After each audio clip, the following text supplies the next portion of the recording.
유유상종이라는 말이 있습니다. 비슷한 부류끼리 모인다는 이야기죠.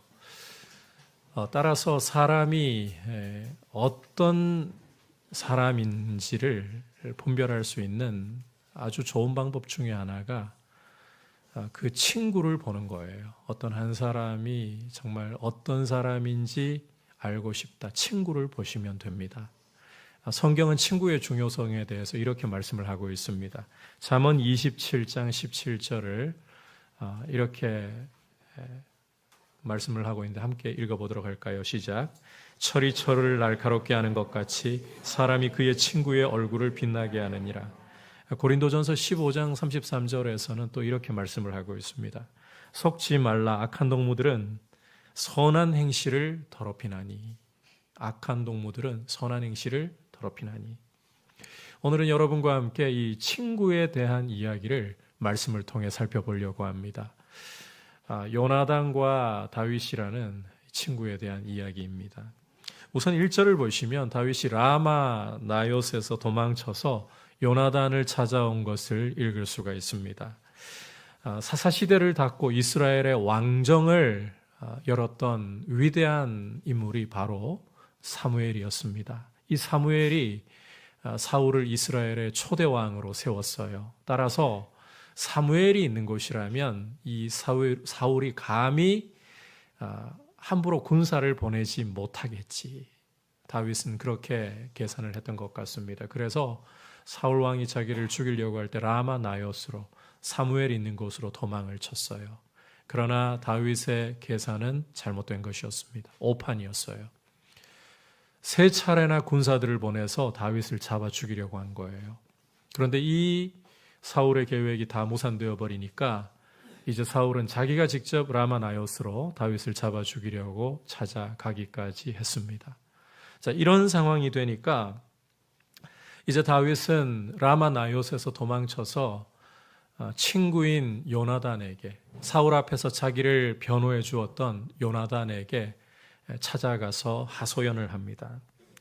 내가 무엇을 하였으며 내 죄악이 무엇이며 너의 아버지 앞에서 내 죄가 무엇이기에 내 생명을 이렇게 찾으시는 것이냐, 삼중으로 내 잘못이 무엇이냐라고 하소연을 하면서 요나단에게 묻고 있습니다. 이런 다윗의 하소연을 듣고서 요나단은 내 아버지 사울이 크고 작은 일을 나 몰래 결정하시는 일은 없다.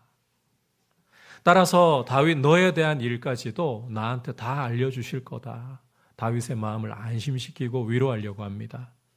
하지만 다윗의 입장에서는 사울 같은 경우에 이미 요나단과 다윗 관계를 알고 있는 사람이고, 그러니까 자기 아들 슬프게 하지 않으려고 다윗 죽이려고 하는 계획을 요나단에게 굳이 알릴 일이 없다.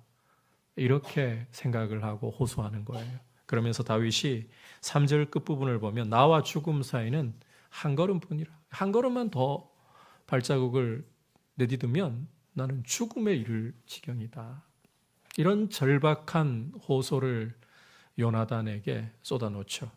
자, 이런 다윗의 말을 듣고서 이제 요나단은 자기 아버지의 정확한 의향을, 다윗에 대한 정확한 의향을 파악해서 다윗 너에게 알려주겠다. 이게 오늘 사무엘상 20장의 전반적인 내용입니다. 이 말씀에 함께 귀를 기울이면서 친구에 대한 메시지를 귀를 기울여 보도록 하겠습니다. 자, 오늘 말씀 11절을 보시면 사람들의 시선을 피해서 요나단이 다윗을 데리고 한적한 곳으로 들로 가고 있는 것을 우리가 볼 수가 있습니다. 그곳에서 요나단은 다윗에게 다음과 같이 약속을 하고 있습니다. 12절 13절 함께 읽어보겠습니다. 시작. 요나단이 다윗에게 이르되 이스라엘의 하나님 여호와께서 증언하시거니와 내가 내일이나 모레 이맘때에 내 아버지를 살펴서 너 다윗에 대한 의향이 선하면 내가 사람을 보내어 내게 알리지 않겠느냐. 그러나 만일 내 아버지께서 너를 해치려 하는데도 내가 이 일을 내게 알려주어 너를 보내어 평안히 가게 하지 아니하면 여호와께서 나 요나단에게 벌을 내리시고 또 내리시기를 원하노라. 여호와께서 내 아버지와 함께 하신 것 같이 너와 함께 하시기를 원하노니. 함께 읽은 말씀을 여러분께서 주목해 보시면 요나단은 여호와 하나님을 증인으로 삼아서 저주로까지 맹세를 하고 있습니다. 자기 아버지 사울이 다윗에게 어떤 뜻을 가지고 있는지, 어떤 의향을 가지고 있는지 확인을 해주겠다. 만약 사울이 다윗을 죽이려고 하는 이런 뜻을 가지고 있다면 이걸 알려서 다윗이 평안히 도망하게 해주지 않는다. 그럴 경우에는 여호와께서 내게 벌 위에 벌을 쏟아 부으시기를 원한다. 이렇게 저주로까지 맹세를 하고 있습니다. 동시에 그는 여호와께서 과거 자기 아버지 사울이 왕이 되었을 때에 함께 해주셨던 것처럼 이제는 다윗에게 함께 해주시기를 원한다라고 다윗을 축복하고 있습니다. 여러분, 우리가 지난 시간에도 보았지만 이 사실만으로도 놀라운 이야기예요. 이게 당연한 일이 아닙니다. 여러분, 이 요나단이라는 사람은 사울이 원수로 여기고 있는 다윗 입장에서 보잖아요. 왕자입니다. 자기 원수의 아들입니다.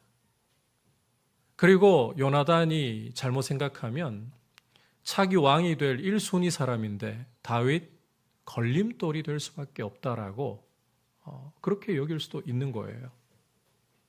이런 사람이 지금 다윗을 보호해 주겠다고 아버지의 의향을 확인해서 너가 평안히 도망할 수 있도록 내가 도움을 주겠다라고 약속을 하고 있어요. 이거 당연한 이야기라고 여러분께서 생각하셔서는 안 된다는 거예요. 자, 그런데 이어지는 요나단의 말을 들어보면 이제는 놀랍고 충격적이기까지 합니다. 14절부터 16절까지 함께 읽어보겠습니다. 시작. 너는 내가 사는 날 동안에 여호와의 인자하심을 내게 베풀어서 나를 죽지 않게 할 뿐 아니라 여호와께서 너 다윗의 대적들을 지면에서 다 끊어버리신 때에도 너는 내 인자함을 내 집에서 영원히 끊어버리지 말라 하고 이에 요나단이 다윗의 집과 언약하기를 여호와께서는 다윗의 대적들을 치실지어다 하니라. 자, 함께 읽은 말씀을 보시면 이제 요나단은 다윗에게 부탁을 하고 있습니다. 부탁을. 너는 내가 사는 날 동안에 여호와의 인자하심을 나에게 베풀어서 나를 죽지 않게 해달라. 지금 요나단이 다윗에게 너는 나를 죽지 않게 해달라고 부탁을 하고 있어요. 게다가 여호와께서 너 다윗의 대적들을 이 지면에서 다 끊어버리신 때에도 너는 내 인자함을 나의 집에 베풀어서 내 집이 영원히 끊어지지 않게 해달라. 이렇게 부탁을 하고 있습니다. 여러분, 지금 사울에게 쫓기면서 내 코가 석자라고 할 상황에 있는 사람이 다윗입니다. 목숨이 위태롭고 두려움 속에 빠져 있는 사람이 다윗입니다. 그렇다면 다윗이 요나단에게 부탁을 해도 해야 할 상황인데 놀랍게도 지금 요나단이 왕자이고 차기 왕 서열 1위에 있는 평안한 사람이 다윗에게 두려움에 빠져 있는 사람에게 부탁을 하고 있어요. 내가 살아있는 동안에 너는 내 생명을 끊지 말아달라. 여호와께서 너 다윗의 대적을 지면에서 다 끊어버리신 때라도 너는 내 집에 인자함을 베풀고 내 집을 끊지 말아달라. 여러분, 도대체 이걸 어떻게 우리가 이해를 해야 되는 걸까요? 놀라운 이야기예요. 게다가 요나단은 다윗과 언약을 하면서 여호와께서 너 다윗의 대적들을 치실지어다. 이렇게 선언을 하고 있습니다. 여러분, 이 말이 굉장히 좀 충격적인데 다윗의 대적 가운데 누가 있습니까? 요나단의 아버지 사울이 있습니다. 그것도 지금 다윗의 대적 순위로 보면 1순위예요. 가장 치명적인 적이에요. 요나단이 이걸 모르고 있을까요? 아닙니다. 알고 있습니다. 그런데 지금 요나단의 이 말은 우리 문화로 보자면 불효막심하기 짝이 없는 말이에요. 여호와께서 그것도 여호와께서 다윗의 대적들을 치실지어다. 자기 아버지를 여호와께서 치실지어다. 이 선언을 하는 것이나 똑같아요. 아니 어떻게 이렇게까지 다윗을 두둔하고 다윗의 편이 될 수 있단 말인가. 충격적입니다, 이게. 자, 이런 이유를 성경 기자는 17절에서 다음과 같이 설명하고 있습니다. 함께 17절 읽어볼까요? 시작. 다윗에 대한 요나단의 사랑이 그를 다시 맹세하게 하였으니 이는 자기 생명을 사랑한 같이 그를 사랑함이었더라. 자, 함께 읽은 말씀에서 성경 기자는 요나단이 다윗을 사랑했다라고 반복적으로 강조해서 이야기를 하고 있어요. 그냥 사랑했다는 말로도 부족해서 자기 생명을 사랑함 같이 사랑했다. 이렇게 말씀을 하고 있습니다. 이 하나님의 말씀을 좀 자유롭게 아주 자유분방하게 보는 분들 중에 어떤 분들은 이런 요나단과 다윗의 관계가 동성애다, 모자실 동성애다라고 이런 이야기를 한다고요. 그런데 여러분, 이건 말도 안 되는 망언에 지나지 않습니다. 만약 이게 동성애라면요, 우리 모자실 잠시만 한번 대답을 해주시겠어요? 소리는 안 들려요, 사실. 손을 한번 들어서 대답을 해주시면 좋겠어요. 남자 성도들을 향해 우리 주님이 생명 주시기까지 사랑하는 거 동성애인가요? X. 네, X. X죠. 말이 되는 이야기를 해야지. 여러분, 오늘 말씀 속에서 이 요나단이 다윗을 돕고자 하는 마음, 부탁을 해야 할 입장에 있는 사람에게 오히려 요나단이 부탁을 하는 이런 모습, 더욱이 여호와께서 다윗의 대적을 치실지어다. 그 속에 자기 아버지가 포함되어 있음에도 불구하고 축복하는 이런 모습, 이런 모습에 대한 이유는 요나단이 다윗을 사랑하기 때문입니다. 생명을 다해 자기 생명처럼 사랑하고 있기 때문입니다. 여러분, 인생에 이런 친구가 있다는 것은 참 놀라운 일이고 참 우리 인생을 복되게 하는 것이에요. 저는 이 자리에 계시는 여러분들에게 이런 좋은 친구가 있기를 축복합니다. 여러분들의 삶에 하나님께서 생명을 다해 정말 여러분을 사랑할 수 있는 친구를 주시기를 원합니다. 그런 친구가 있는 것이 복된 인생을 살아가는데 정말 중요한 비결 중에 하나예요. 자, 이제 그렇다면 우리가 이 요나단의 사랑을 좀 더 심층적으로 들여다볼 필요가 있습니다. 요나단이 다윗을 사랑했다. 마치 자기 생명을 사랑한 같이 사랑했다. 이게 그 본질적으로 어떤 것을 포함하고 있는가를 좀 더 들여다볼 필요가 있다는 거예요. 만약 여러분께서 이 요나단의 사랑을 피상적으로 읽어가지고 다윗이 친구가 공경에 빠져 있어서 너무 불쌍하니까 기 살려주려고 용기를 북돋아 주려고 이렇게까지 하는 거 아닐까? 그렇게 여러분께서 만약 이 말씀을 보고 지나쳐 버린다면 굉장히 피상적으로 진짜 껍데기만 핥고 지나가는 것에 불과해요. 물론 여러분, 이 다윗이라는 공경에 처한 친구를 용기를 북돋아주고 사기를 진작시키고자 하는 게 요나단의 사랑 안에 포함되어 있는 것 분명히 맞습니다. 그런데 그 정도로 요나단의 사랑을 생각하고 넘어가서는 절대 안 된다는 거예요. 자, 그렇다면 우리가 이 요나단의 사랑을 어떻게 보아야 하는 것인가? 자, 이 요나단의 말을 여러분께서 주의해서 읽어보시면 이 말 속에는 하나님의 관점으로 다윗을 보는 것이 들어있다라는 사실을 엿볼 수가 있어요. 하나님의 관점으로 다윗을 보고 있다. 여러분, 지금 요나단은 다윗을 눈앞에 보이는 상황만으로, 다윗이 처해 있는 현실만으로 바라보고 있는 게 아니라는 것입니다. 자, 눈앞에 있는 상황만으로 다윗을 판단한다. 그러면 요나단은 다윗이 불쌍하니까 자기 아버지 사울이 다윗을 해하려고 하는 의도가 있는가, 이것 파악해가지고 알려주어서 도망가게 하는 걸로 끝낼 수도 있어요. 굳이 다윗에게 부탁할 입장 아니라는 겁니다. 내가 살아있는 동안에 다윗 너는 내 생명을 끊지 말아달라고 부탁할 이유 없습니다. 게다가 여호와께서 다윗 너의 대적을 다 끊어버리시는 때라도 내 집안에 너의 인자함 베풀어서 내 후손들 끊어지는 일이 없게 해달라 부탁할 필요가 없는 것입니다.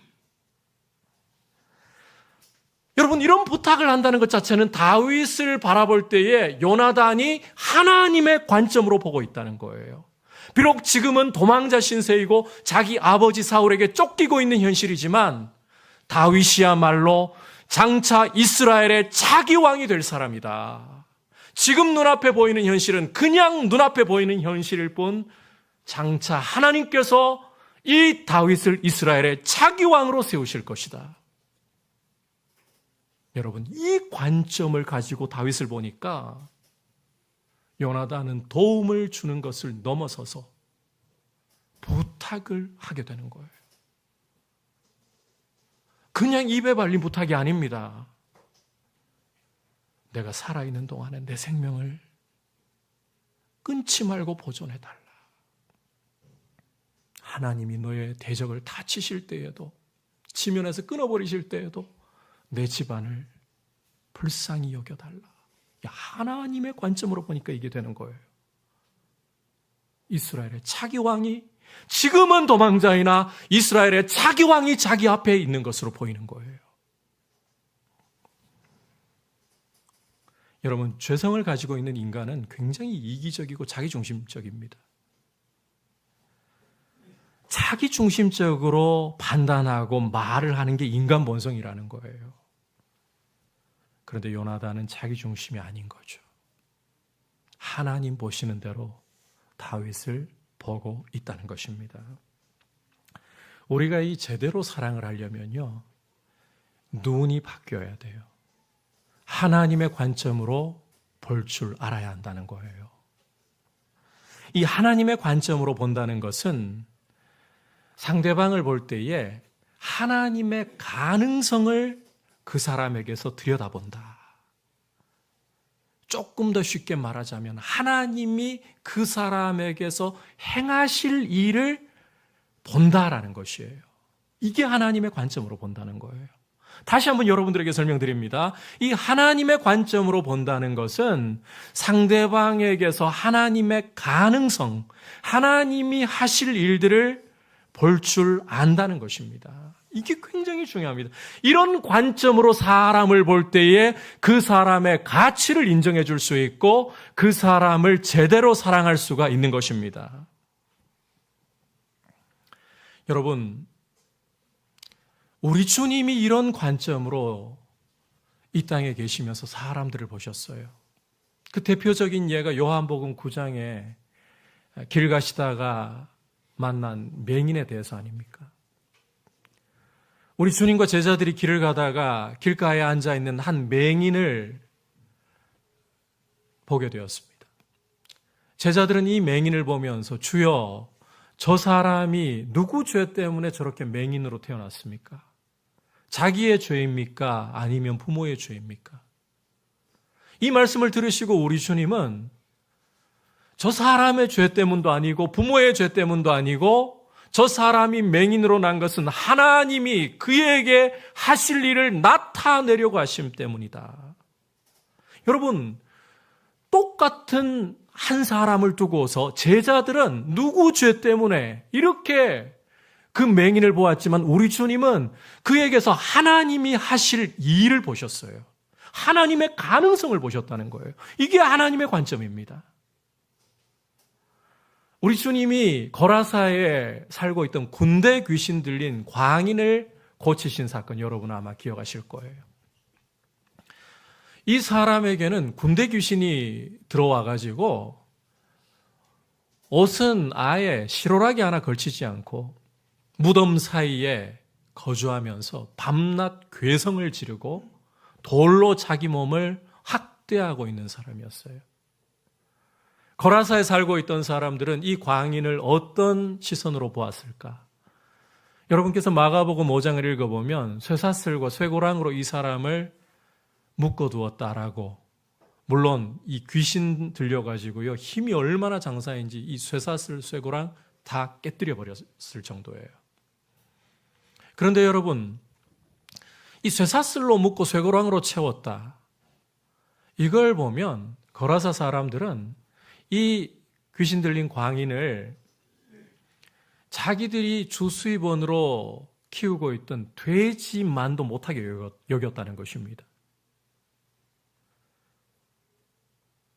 맹수처럼 보았다는 거예요. 쇠사슬과 쇠고랑으로 묶어야 한다면 맹수 아니고 무엇을 그렇게 묶겠습니까? 하루라도 빨리 눈앞에서 없어졌으면 좋겠다 싶은 맹수. 그런데 여러분, 이 군대 귀신 들린 광인을 위해 우리 주님 어떤 일을 하셨는지 아십니까? 갈릴리에서 업으로 잔뼈가 굵은 제자들이 탄 배가요 위기에 처해가지고 풍랑이 너무 거세게 일어가지고 이 제자들이 주여 우리가 죽게 되었나이다. 어부 출신이라고요. 갈릴리의 어부 출신. 그들이 죽게 되었나이다라고 할 정도의 풍랑을 뚫고 거라사로 가셨어요. 그리고 거기 거라사의 주수입원이던 돼지 2,000마리를 이 사람 구원하시려고 바다에 몰아넣어 버리셨어요.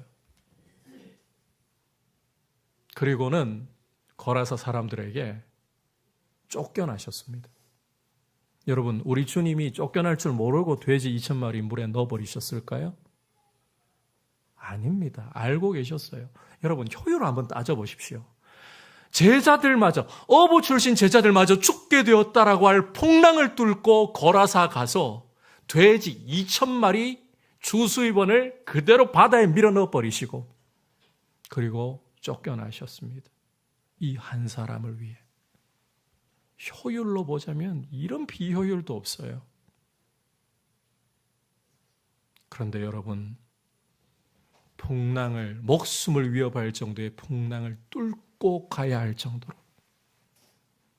돼지 2,000마리를 바다에 빠뜨려 희생시켜도 문제가 없을 정도로, 그리고 쫓겨나셔도 감당할 수 있다, 아무것도 아니다 하실 정도로 주님은 그 군대 귀신 들린 사람을 가치 있게 보셨어요. 이게 하나님의 관점이고 하나님의 시선이라는 겁니다. 요나단이 지금 다윗을 그런 하나님의 관점으로 보고 있어요. 지금 도망자입니다. 자기 앞에 와서 신세 한탄하면서 두려움에 떨고 있는 사람입니다.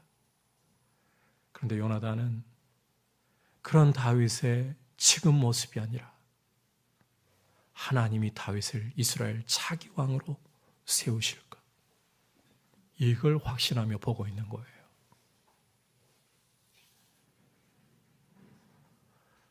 참 놀랍죠. 여러분, 이런 시각을, 이런 관점을 어떻게 가질 수 있을까? 놀랍지 않습니까? 그 비결을 우리가 사무엘상 14장에서 찾아볼 수가 있습니다. 오늘 말씀에는 요나단이 이런 관점을 어떻게 가지고 있을까? 그 답을 보여주지 않아요. 아니, 그 전에 이미 요나단이 이런 관점을 가질 수 있었던 비결을 사무엘상 13장과 14장에서 보여줍니다. 여러분께서 사무엘상 13장을 읽어보시면 블레셋 군대가 압도적인 무력으로 이스라엘을 침공해 온 것을 읽으실 수가 있어요. 병거만 해도 3만 대, 기병만 6천, 그리고 보병들의 수는 헤아릴 수 없을 정도로, 바다의 모래처럼 헤아릴 수 없을 정도로 많이, 이렇게 무력을 가지고 이스라엘을 침공해 왔습니다. 이런 압도적인 군사력 앞에서 이스라엘은 누구 할 것 없이 다 겁에 질려서 벌벌 떨면서, 그 당시 상비군 그래봤자 3,000명이니까요. 벌벌 떨면서 숨을 수 있는 곳은 어디든 숨고, 시간이 흘러가면서 도망갈 수 있는 사람들은 자꾸 도망가면서 군대는 흩어지고, 싸워 보기도 전에 이스라엘의 패색은 짙어진 상황이었습니다. 이런 상황에서 여러분이 사무엘상 14장을 읽어보면 이 요나단이 자기 무기를 든 부하 병사 한 사람을 데리고 블레셋 진영으로 자기를 던지면서 들어갑니다. 그때 하는 말이 무엇이냐? 여호와의 구원은 사람의 많고 적음에 달리지 않았다. 여호와의 구원은 사람의 많고 적음에 달린 것이 아니다. 이 무슨 이야기인가 하면요, 지금 이스라엘 모든 사람들이 눈앞에 보이는 블레셋의 압도적인 무력에 시선이 완전히 꽂혀져 있다는 거예요. 그런데 이 요나단만큼은 그 블레셋 군대에 비교할 수 없이 크신 하나님, 그 너머에 계시는 압도적이신, 아니 압도적이라는 말로도 표현할 수 없을 정도로 크고 능하신 여호와 하나님을 바라보고 있었던 거예요. 그 하나님에 대한 믿음을 가지고 있었던 거예요. 그래서 자기를 던지는 겁니다. 이게 여러분 요나단 하나님의 관점으로 보는 비결인 거예요.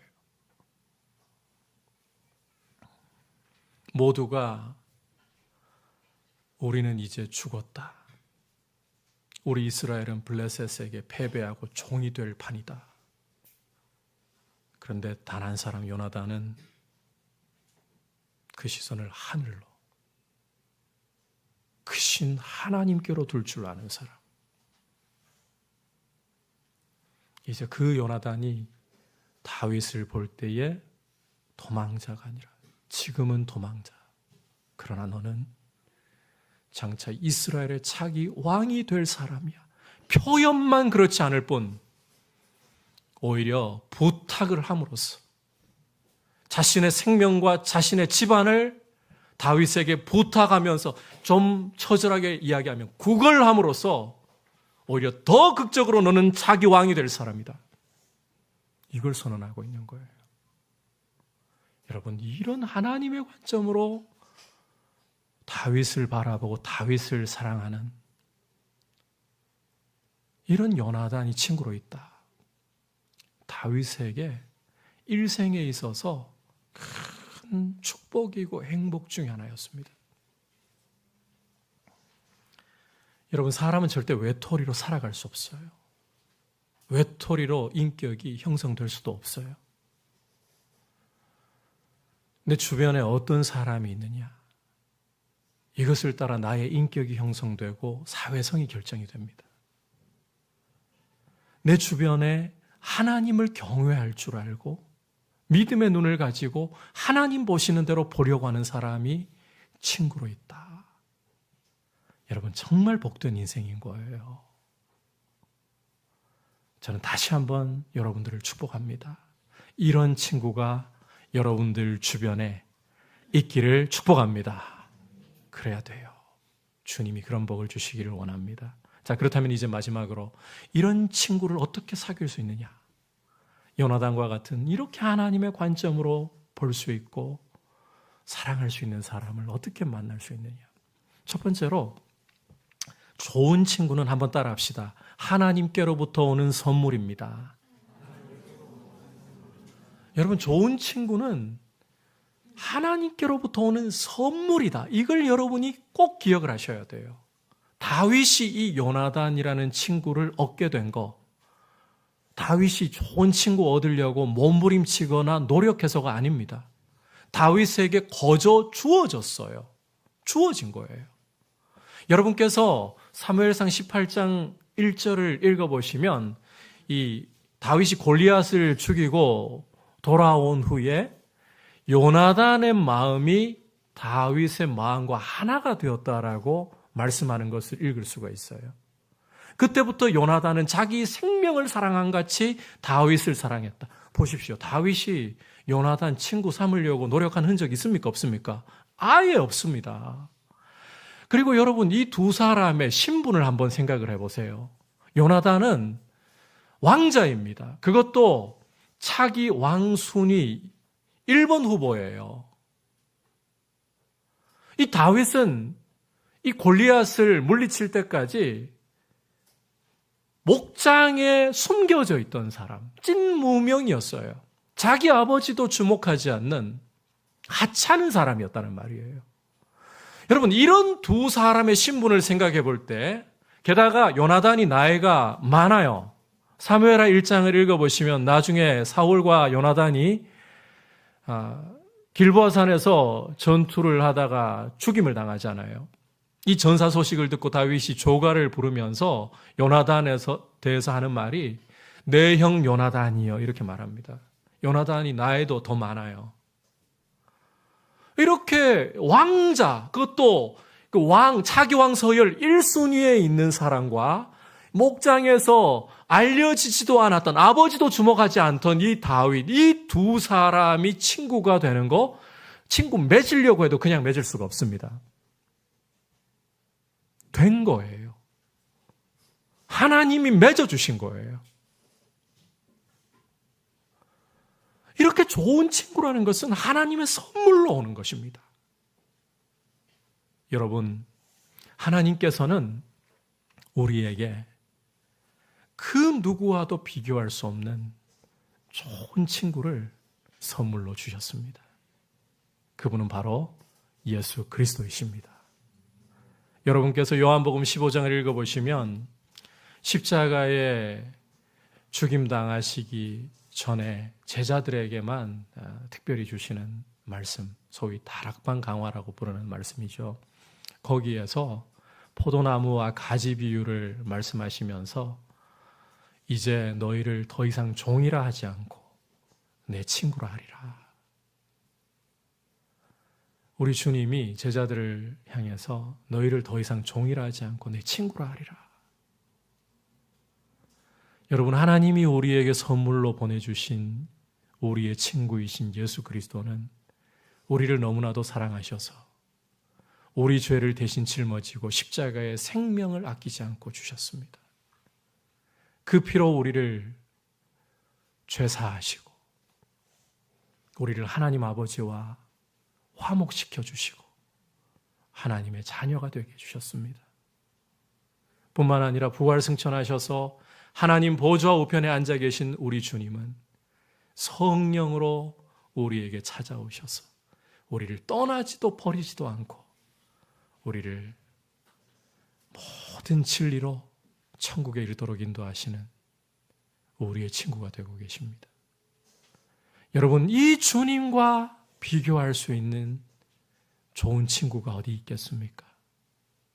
우리 안에 계셔서 우리의 모든 고통과 우리 삶의 모든 눈물과 탄식을 아시는 그 주님이 친구이십니다.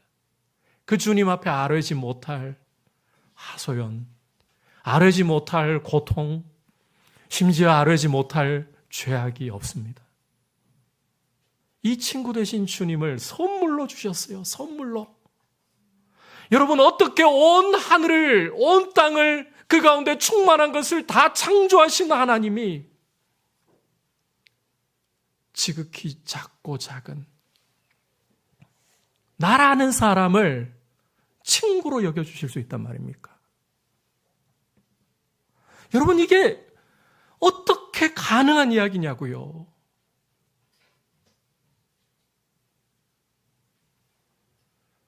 우리 주님의 말씀 하나만으로 없던 곳에서 별들이 생겨났어요. 해와 달들이 생겨났어요. 그분의 말씀만으로. 그 말씀만으로 지으신 별들 가운데에서 지구라는 작은 행성, 그 행성 가운데에서도 이 아시아라는 대륙 안에 잘 보이지도 않는 이 한반도라는 땅에 8천만의 인구 가운데서도 나라는 한 사람. 여러분, 이런 한 사람이 어떻게 온 우주를 창조하신 그분과 친구가 될 수 있단 말입니까? 어떻게 그 하나님이, 어떻게 그 왕이 그 영광의 보좌에서 내려오셔서 나를 위해 생명을 주실 수 있단 말입니까? 어떻게 그 왕이 이제는 하나님 보좌 우편에 계시면서 나를 위해 성령을 주셔서 나를 떠나지도 버리지도 않고 실패할 줄 아시면서, 죄 지을 줄 아시면서, 때로는 주님 앞에 원망하고 부인할 줄도 아시면서 나를 포기하지 않고 나를 떠나지 않고 계실 수 있단 말입니까?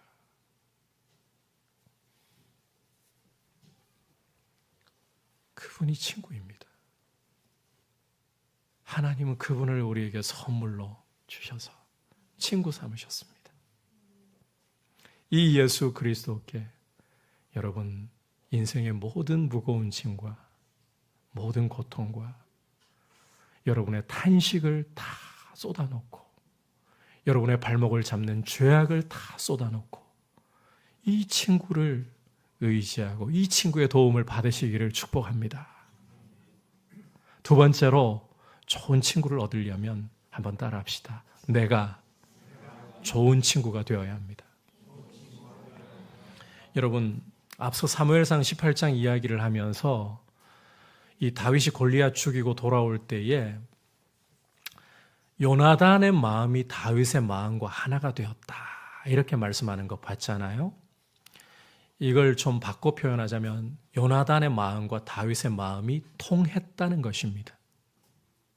좀 더 설명을 더하자면 요나단의 믿음과 다윗의 믿음이 서로 마주쳤을 때 공명을 했다는 뜻이에요. 여러분, 요나단은 어떤 사람이라 했습니까? 블레셋이라는 군대의 저 압도적인 무력 앞에서 이스라엘 모든 사람들이 떨고 숨고 흩어지고 있을 때에 하나님을 바라보면서 적진에 자기를 던질 줄 아는 믿음의 사람. 믿음의 사람. 여러분, 다윗은 또 어떤 사람입니까? 골리앗이라는 압도적인 장수 앞에서 이스라엘의 가장 키가 큰 사람, 왕이었던 사울조차도 벌벌 떨면서 나서지 못하고 있을 때에 만군의 여호와의 이름을 가지고서 자기를 던질 줄 알았던 믿음의 사람. 이 두 사람이 다 그러한 믿음의 사람들이에요. 이런 믿음의 사람들이 함께 만나게 되니까요, 믿음이 믿음과 공명을 하는 거예요. 요나단의 마음이 다윗의 마음과 하나가 되는 거예요. 친구가 되어버리는 겁니다. 그래서 여러분, 믿음으로 좋은 친구가 되려고 하는 것이 좋은 친구를 만나게 되는 중요한 비결입니다. 이런 모습은 우리가 룻과 보아스의 만남 속에서도 볼 수가 있습니다. 여러분께서 룻기를 읽어보시면 룻과 보아스가 만나서 좋은 친구를 넘어 부부가 되고 다윗, 오늘 우리가 지금 요나단의 사랑을 받고 있는 다윗 모습 보고 있잖아요. 이 다윗의 조상이 되잖아요. 여러분, 이 요나단과 다윗도 친구로 서로 하기에는 급이 다르다 그랬지만 믿음과 믿음이 공명하니까 친구가 되었죠. 이들 못지않게 룻과 보아스라는 남녀도 서로 짝이 될 급이 아니에요.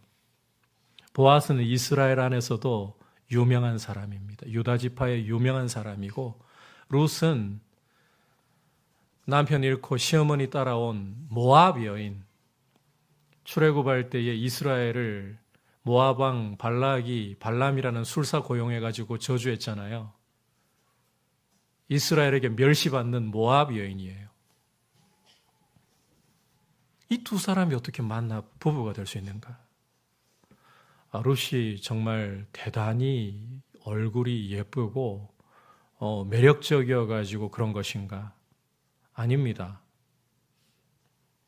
룻기 여러분 읽어보시면 룻이 예뻤다는 기록 자체를 못 봐요. 그런 상상 자체를 할 필요가 없다는 거예요. 게다가 룻과 보아스의 나이 차가요, 그 보아스가 룻에게 끌린다 해도 룻이 싫어해요.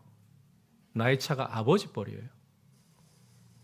그래서 보아스가 룻을 부르는 호칭이 보면 룻기 읽어보시면 내 딸아라고 부르고 있습니다.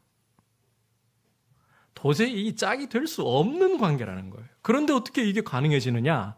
여러분이 룻기 2장을 읽어보시면 보아스에 대한 소개를 하면서 보아스를 가리켜서 우리말로는 유력한 사람 이렇게 소개를 합니다. 이걸 히브리어로 보잖아요. 자, 이 단어를 잘 기억을 해두세요. 하이르라는 단어예요. 하이르. 자, 그런데 룻기 3장에 가면 룻을 가리켜서 뭐라고 부르는가 하면 이 베들레헴 사람들이 다들 현숙한 여인이라고 부른다 합니다. 우리말로는 현숙한인데 이게 히브리어로 하이르입니다. 여러분 이해하시겠죠? 하이르한 사람이 하이르한 사람을 만났을 때 하이르가 공명을 하는 거예요. 두 사람은 짝이 될 수밖에 없는 거예요. 우리가 좋은 인생의 좋은 친구를 만나고 믿음의 친구를 만나고 싶다. 여러분 이건 인맥을 이루려고 몸부림쳐서 되는 게 아니에요. 저도 인생 살아오면서요, 저를 참 이해할 수 없이 사랑하는 친구들, 나이 동갑이어서가 아니라 제 삶에도 그런 친구들이 몇 명이 있어요. 평상시에 연락을 주고받는 것도 아닙니다. 어떻게 지내는지 간혹 통화할 일이 있어서 통화해보면 잘 살고 있구나. 이런 평상시에는 이렇게 지내고 있어요. 그런데 정말 인생의 어려운 일을 만나고 마음의 괴로움을 토로할 때는 아무리 멀리 있어도 달려와 줄 수 있어요.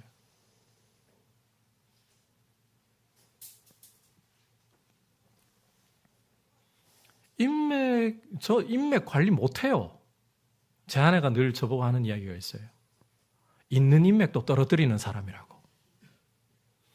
제가 이 관계 맺는 거, 여러분들이 목사로 보니까 별로 어려움 없게 보실지 몰라도 저는 성향이 저 혼자 두면 잘 알아서 노는 사람. 밖에 나가서 사람 많이 만나라 그러잖아요. 기가 빨리는 사람이에요. 그래서 만나는 것보다 혼자 고작에 아내랑 노는 거 좋아하는 이런 스타일이에요.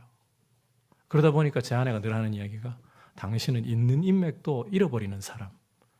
그런데 제가 관리를 해서가 아니라 하나님이 그런 친구들을 삶에 붙여주시더라고요. 나한테 어떻게 이렇게 조건 없이 나를 사랑하는 친구들이 있을까?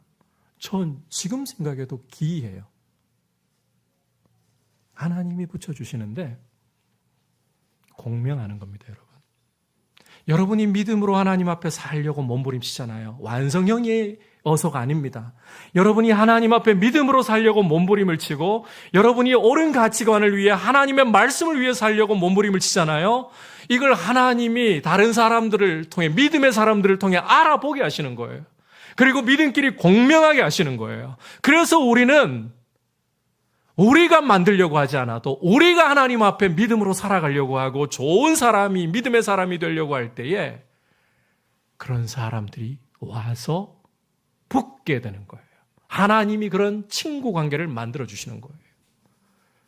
이런 좋은 친구들이 우리 삶에 있어서 정말 하나님의 위로를 우리에게 필요할 때에 하나님의 위로를 주고 우리도 하나님의 위로를 나눌 수 있는 하나님의 용기를 북돋아 주고 함께 주님을 향해 나아가는 귀한 모습으로 서는 여러분들 되실 수 있기를 주님의 이름으로 축복합니다. 오늘 요나단이 다윗을 돕는 심지어 부탁을 하는 이런 말씀을 함께 살펴보면서 친구에 대해 주시는 메시지를 들었습니다. 여러분, 하나님의 관점으로 하나님의 시선으로 볼 수 있는 사람이 진짜 좋은 친구이다. 이런 친구를 원하십시오. 하나님의 이런 친구는 선물입니다. 하나님의 선물. 하나님께서 우리에게 주시는 선물. 그리고 가장 좋은 친구는 누구시라고요? 예수 그리스도. 이 친구를 여러분 꼭 기억하십시오. 그리고 이제 좋은 믿음의 사람들을 함께 믿음으로 공명하도록 내가 좋은 믿음의 사람이 되자.